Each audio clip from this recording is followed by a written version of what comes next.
محمد المصطفى وعلى آله وأصحابه المصطفى أما بعد الله تبارك وتعالى جل جلاله في القرآن المجيد والفرقان الحميد أعوذ بالله من الشيطان الرجيم بسم الله الرحمن الرحيم سبحان الله سبحان الله وعبد الله مخلصا له الدين صدق الله مولانا العظيم وبلغنا رسوله النبي الكريم ونحن على ذلك من الشاهدين والشاكرين والحمد لله رب العالمين.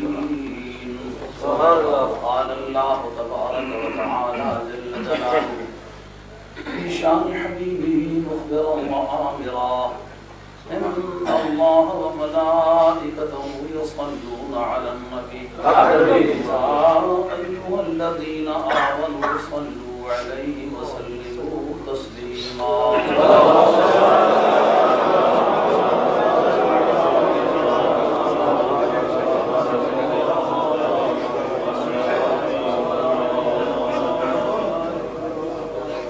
جناب صدر گرامی حضرت اور دیگر معزز علماء کرام، آج کی اس محفل میں حاضری کی طرف سے ہی شاستہ میں ابتدا فرمائی حاضر بتائے اس وقت خرید کا مزاج نہیں، البتہ دو چار جملے میں عرض کرتا ہوں جیسا کہ میری اجازت ہوئی ہے.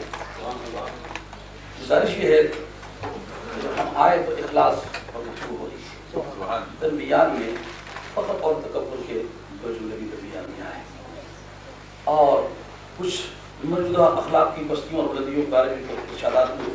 تو مناسب معلوموں میں بھی جو کچھ کے بارے میں جانتا ہوں آپ کی خدمت جانتا ہوں. یہ ہے کہ پہلی بات ہے اخلاص عمل.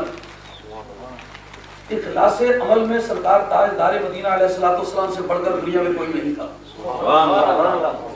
اگر تمام تر حالات کے اتار چڑھاؤ اخلاقی پستیوں اور بلندیوں ہی کے ذمے چھوڑے جائیں تو سرکار تاجدار مدینہ علیہ السلام کی جس قدر مخالفت ہوئی ہے پوری دنیا میں کسی انسان کی مخالفت نہیں. تو اتنی بڑی مخالفت کی ذمہ داری کس پر لگا؟ سرکار دو عالم علیہ السلام کی ذات بابرکات پر تو اخلاقی پستی کا کوئی الزام نہیں، لیکن اس کے باوجود بڑی مخالفت ہوئی ہے. تو ماننا پڑے گا کہ مخالفت اور دشمنی اور عداوت اور افتراقات یہ محض اخلاقی بلندی اور پستی کی بنیاد پر نہیں ہوتے، بلکہ بعض وقت کسی آدمی کے اخلاص کی وجہ سے ہوتے.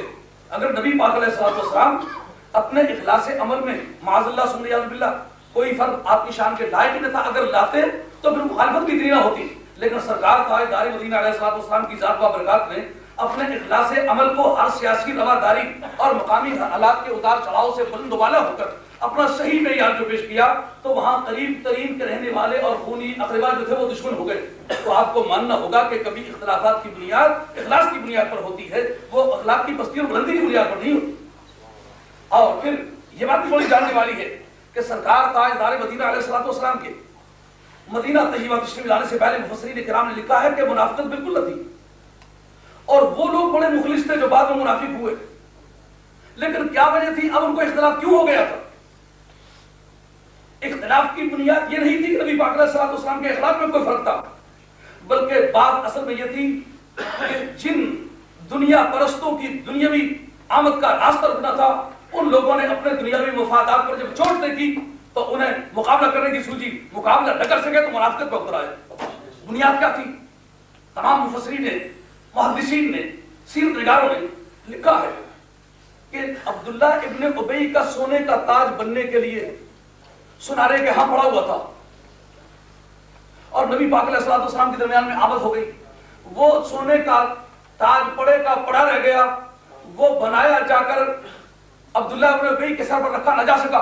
کیونکہ پہلے ایک کانفرنس ہوئی تھی حضرت نبی کریم علیہ السلام کے تشریف لے جانے سے پہلے، اور یہ طے ہو چکا ہوا تھا کہ یہ آدمی بڑا بزرگ آدمی ہے اور بڑا فاضل آدمی ہے، بڑا لائق آدمی ہے، بڑا کوالیفائڈ آدمی ہے، اور اس آدمی کی مقبولیت کا یہ تقاضا ہے کہ اس وقت اس ملک کی سروری اور ستاری کا تاج اس کے سر پر پہنا دیا جائے.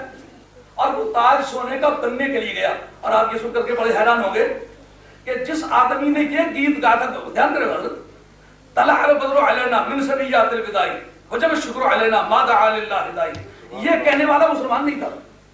یہ سن کر بڑی حیرت ہوگی. وہ آدمی کیوں گیت گا رہا تھا سرکار کی آمد کے؟ سرکار کے آنے کے گیت یوں گایا طلع البدر علینا من ثنیات الوداع کہ چاند جو ہے وہ وداعی کی پہاڑیوں سے نمودار ہو آیا ہے. یعنی سرکار کی آمد کی اطلاع اس نے نثر میں نہ دی، سادہ لفظوں میں نہ دی، کہا چاند اور کہا نظم میں، اور بتایا مسلمانوں کو جبکہ خود مسلمان نہیں ہے. حیرت ہوتی ہے کہ غیر مسلم کو یہ خوشی کیوں سوچی، کیوں یہ ترانے اڑانے لگا. بنیاد یہ تھی کہ ان کو یہ امید تھی کہ ان کے آنے پر ہمیں اقتدار مل جائے گا. چونکہ یہ صوفی لوگ ہیں، یہ اللہ اللہ کریں گے، ان کا تو اللہ اللہ کرنے سے زیادہ کسی چیز سے تعلق نہیں، تو یہ سارا اقتدار قوت افرادی مل جائے گی ہمیں. تو اس انتظار میں انہوں نے بغلیں بجائی اور بڑے سلام پڑے، طلع البدر علینا من ثنیات الوداع وجب الشکر علینا ما دعا للہ. کیا کیا دھوم اس نے بچائی.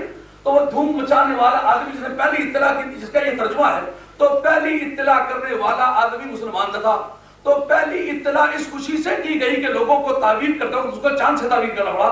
تو اب یہ سمجھنے والی بات ہے جو کل چاند کہہ رہے تھے آج دشمن کیوں بن گئے، جن کے دنیاوی آرزوؤں کو دھکا لگاتا اور مذہب حق کا جھنڈا بلند ہوتے ہوئے دیکھا، ان لوگوں نے فوراً عداوت بر کمر باندھ لی. تو اب اس اختلاف کی بنیاد نبی پاک علیہ الصلوۃ والسلام کے اخلاق کی کمی پر نہیں ہے، اس کی بنیاد نبی پاک علیہ الصلوۃ والسلام کی اصلاحات پر ہے. اور اخلاص عمل کے لیے پہلی بنیادی بات جس کو میری تحقیق نے سمجھائے اور ذمہ داری سے کہتا ہوں کہ اس وقت آدمی قوت اخلاص سے معروم ہو جاتا ہے جس وقت کسی امیر آدمی کے کردار کی دکھونا شروع کر دے.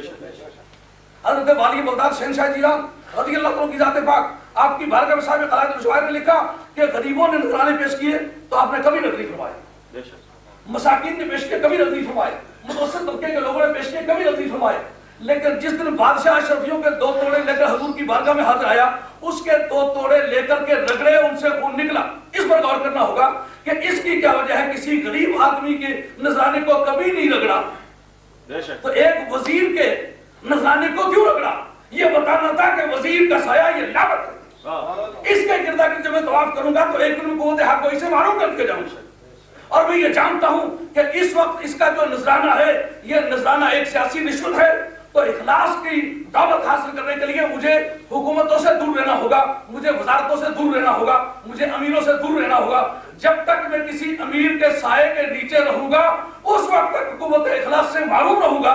چنانچہ امام ربانی مجد الثانی رحمۃ اللہ تعالیٰ نے جب دیکھا کہ ابو الفضل اور فیضی دونوں ہیں اور بادشاہ کے گردا گرد گھوم رہے ہیں، دیکھا کہ بادشاہ کے دسترخوان پر بیٹھنے والا قوت اخلاص سے معروم ہوا تو جیل کو قبول کر لیا لیکن شاہی دسترخوان کو قبول نہ کیا. نعرہ تکبیر، نعرہ رسالت، نعرہ حیدری، نعرہ غوثیہ، قبلہ مفکر اسلام.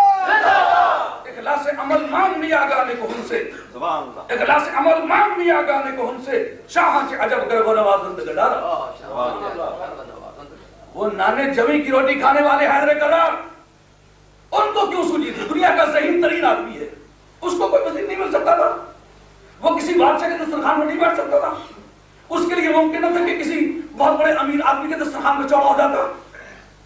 پتا تھا کہ مجھے اپنی دنیا خود بنانی ہے، خود دنیا بنانے کے لیے فاقہ کشی کرنا پڑی ہوگی اور بڑے بڑے عمراء اور وزراء سے اور حکومتوں سے اور دولت مندوں سے دور رہنا ہوگا.